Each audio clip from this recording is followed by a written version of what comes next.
Sauron, the Deceiver, the Dark Lord, the enemy. Everyone knows him as the ultimate villain of the Lord of the Rings, the burning eye atop Barad-dûr commanding armies of orcs. But before he became the monster, before he forged the One Ring, before he even took the name Sauron, he was something completely different. He was admired, respected, even loved by those who knew him. His original name was Mehron, which means the Admirable One. He served the Valar, the gods of Middle-earth, as a craftsman and smith. He created beautiful things and was praised for his skill. So what happened? How does someone go from being called the Admirable to becoming the most hated being in Middle-earth? The answer involves 5 things about Sauron's past that most people never learn. Things that make him more complex, more tragic, and somehow more terrifying than the simple villain the movies show. This is the hidden history of Sauron, and it changes everything. Part 1. He was originally good. Let's start with the most shocking fact. Sauron wasn't created evil. He began as Mehron,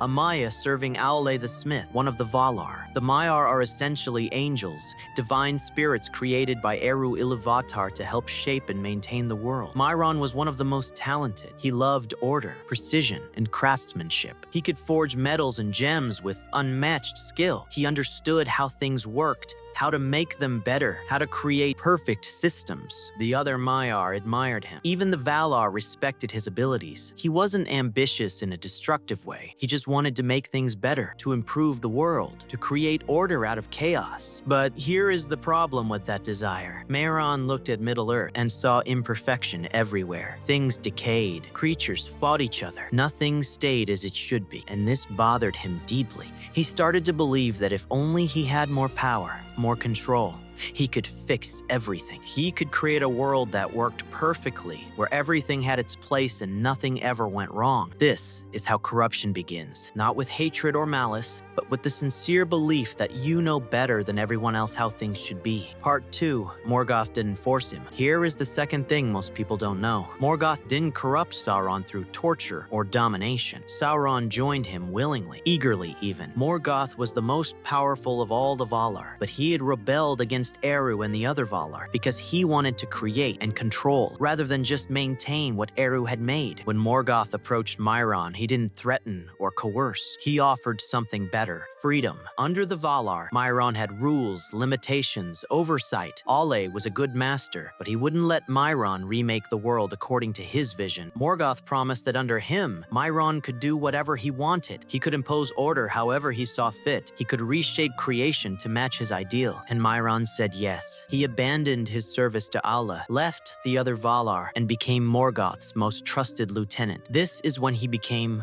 Sauron, which means the abhorred, the detestable. The name change wasn't forced on him. He chose it, embracing his new role as Morgoth's servant. This makes Sauron's fall even more tragic. He wasn't a victim of Morgoth's corruption. He was a willing participant who saw in Morgoth's rebellion a chance to achieve his own goals. Part 3. He was the original Necromancer. Third fact that changes how you see Sauron. He pioneered the corruption of elves into orcs. This is one of Tolkien's most disturbing concepts, and Sauron was at the center of it. In the early days of the First Age, when elves first awakened in Middle-earth, Morgoth captured some of them. He wanted soldiers, servants, creatures that could think and fight, but were completely under his control. The problem was that Morgoth, despite all his power, couldn't create life. Only Eru Ilúvatar could do that. So Morgoth and Sauron did something worse. They took existing life and broke it, tortured it, corrupted it until it became something else entirely. Tolkien was never completely satisfied with this origin for orcs and revised it multiple times, but in most versions, Sauron was directly involved in their creation. He was the craftsman who figured out how to twist elven bodies and spirits into orcish forms. This wasn't just physical torture. It was spiritual corruption on a level that fundamentally changed what these beings were. And Sauron did it not out of cruelty for its own sake, but because he needed tools for his perfect, ordered world. The orcs were meant to be perfectly obedient soldiers who would help impose his vision. The irony is that orcs turned out to be chaotic, hateful, and nearly impossible to control. Sauron's attempt to create perfect order produced its opposite. Part 4. He nearly repented. Fourth fact, and this one is heartbreaking. After Morgoth was defeated and cast into the void at the end of the First Age, Sauron almost repented. Almost. The Valar sent the herald Eonwë to Middle-earth after Morgoth's fall. Eonwë found Sauron and offered him a chance to return to Valinor, to face judgment, to make amends for everything he'd done, and Sauron considered it. Tolkien writes in the Silmarillion that Sauron was genuinely remorseful at that moment. He'd seen Morgoth defeated. He'd realized that rebellion against the Valar was futile. He knew he'd done terrible things. For a moment, he wanted to go back and face the consequences, but then he thought about what that would mean. Standing before Manwë, the king of the Valar, and confessing everything, being judged, being punished, losing his freedom and power, and Sauron's pride wouldn't allow it. He couldn't bear the humiliation of admitting he was wrong, of submitting to judgment, of accepting punishment for his crimes. So he fled. He hid in Middle-earth and eventually returned to his old ways, but this time as the master rather than the servant. This is the most tragic moment in Sauron's history. He had a genuine chance at redemption and chose pride over repentance. Everything that follows, all the evil of the Second and Third Ages, happens because Sauron couldn't humble himself enough to face judgment. Part 5. He was beautiful on once. The fifth and final thing you didn't know about Sauron's past. He was beautiful. Stunningly, impossibly beautiful. When he took physical form in the Second Age and called himself Anatar,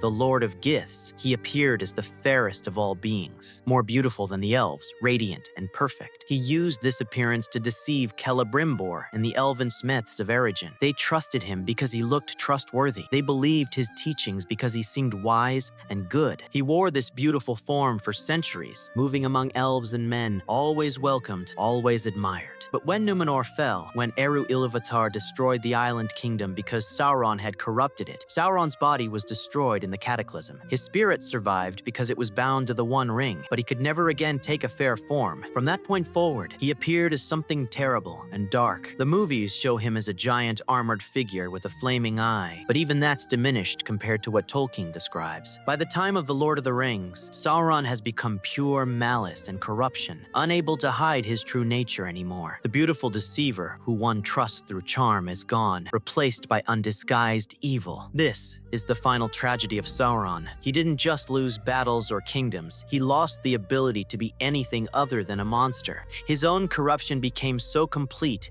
that it marked him physically, making it impossible for him to ever again appear as anything good or beautiful. So there are 5 things you probably didn't know about Sauron's past. He started as a good and admired craftsman. He joined Morgoth willingly because he thought he knew better how to order the world. He helped create the orcs through spiritual corruption of elves. He almost repented after Morgoth's fall, but chose pride over redemption. And he was once beautiful enough to deceive everyone before his own evil consumed that beauty forever.